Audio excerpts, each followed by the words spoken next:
ఉండగానే దేవుడు చెప్పేశాడు అని చెప్పేసి వివరాలన్నీ చెప్పేసరికి అప్పుడు నోరు తెరవబడింది. అతని తోటితోటే, అతను స్వయంగా తన సొంత స్వరంతో అందరికీ చెప్పగలిగాడు. నమ్మితే గొప్ప కార్యాలు మనం చూడగలుగుతాం. దేవుడికి స్తోత్రం. నమ్మిక మాత్రము ఉంచుము అని దేవుడు అన్నాడు. లాజరు చనిపోయి సమాధిలో పెట్టబడిపోయినప్పుడు ఏమంటే వాళ్ళతో చెప్పాడు. మార్తా మరియలు వచ్చి యేసయ్య దగ్గరకు వచ్చి ఏడుస్తున్నారు. అయ్యా, నువ్వు ఉంటుంటే బాగుంటాయా, నువ్వు ఉండే నా కొడుకు నా తమ్ముడు ఇలా అయ్యుండేవాడు కాదయ్యా అని ఆయన గురించి మాట్లాడుతూ ఉంటే ఆయన ఏమన్నాడు తెలుసా? నమ్మిక మాత్రం ఉంచండి. దేవునికి స్తోత్రం చెప్పండి. నమ్మిక మాత్రం ఉంచండి అని చెప్పి తలుపు తెరవగానే, సమాధి తలుపు తెరవమనగానే లోపలికి అక్కడ దగ్గరికి వెళ్ళి లాజరు బయటికి రా అని పిలవగానే లాజరు సజీవుడిగా సమాధి నుండి బయటకు వచ్చేసాడు. దేవునికి స్తోత్రం. ఆయన మాటలో శక్తి ఉంది, ఆయన ఆలోచనలో శక్తి ఉంది, ఆయన స్పర్శలో శక్తి ఉంది, ఆయన చూపులో శక్తి ఉంది. కనుక ఆ సర్వశక్తి గల దేవుడు నీ కొరకు నా కొరకు ఆయన పరిశుద్ధ గ్రంథాన్ని మన కొరకు దయచేశాడు. కనుక బైబిల్ చదవండి, బైబిల్ చదవండి, బైబిల్ కొనుక్కోండి, బైబిల్ సంపాదించుకోండి. ఈ లోకంలో ఏమి సంపాదించుకున్నా నీతో రాకపోవచ్చు, కానీ వాక్యాన్ని కనుక నువ్వు సంపాదించుకోగలిగితే ఈ వాక్యం రోజున నిన్ను తిరిగి లేపబోతా ఉంది. హల్లెలూయా. కాబట్టి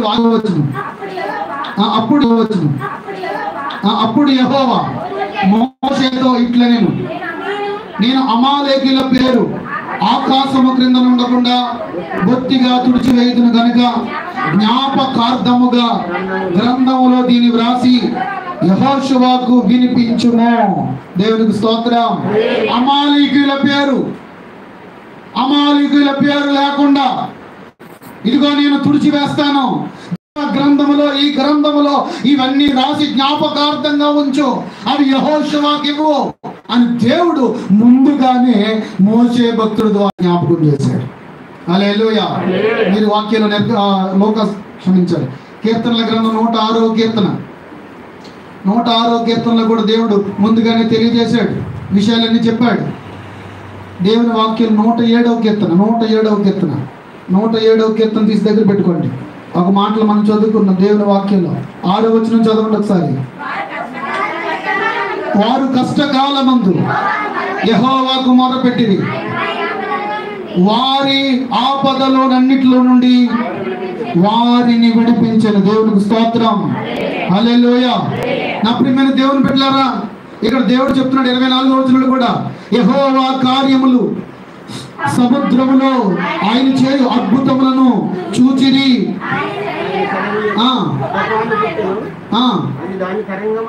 అది దాని తరంగముల పైకెత్తెను. వారు ఆకాశం వరకు ఎక్కుచు అగాధమునకు దిగుచూ నుండిరి. శ్రమ చేత వారి ప్రాణము కరిగిపోయెను. మత్తులైన వారి వలె వారు మందకు వెనుకకు ముందుకు వెనుకకు దొచ్చు ఇటు అటు తూలుచుండిరి. వారు ఎటు తోచక ఉండిరి.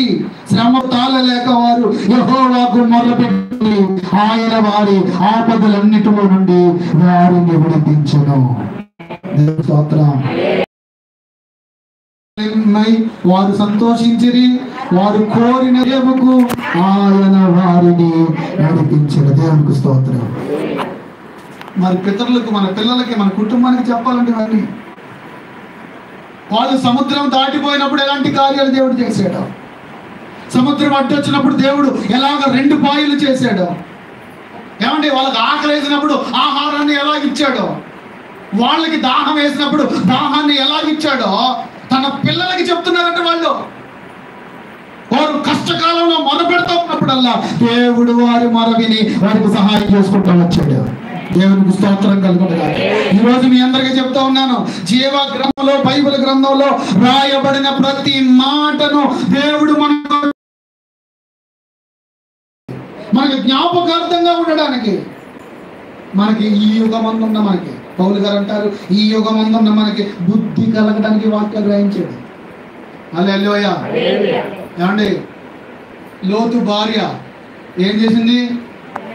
వెనక్కి తిరిగి చూసింది. లోతు భార్య గురించి బైబిల్లో ఎందుకు రాశాడు దేవుడు అంటే, తిరిగే స్వభావం మనకి ఉండకూడదు. ఆ వెనక్కి తిరిగే స్వభావం అది మనది కాదు. మనము ముందుకు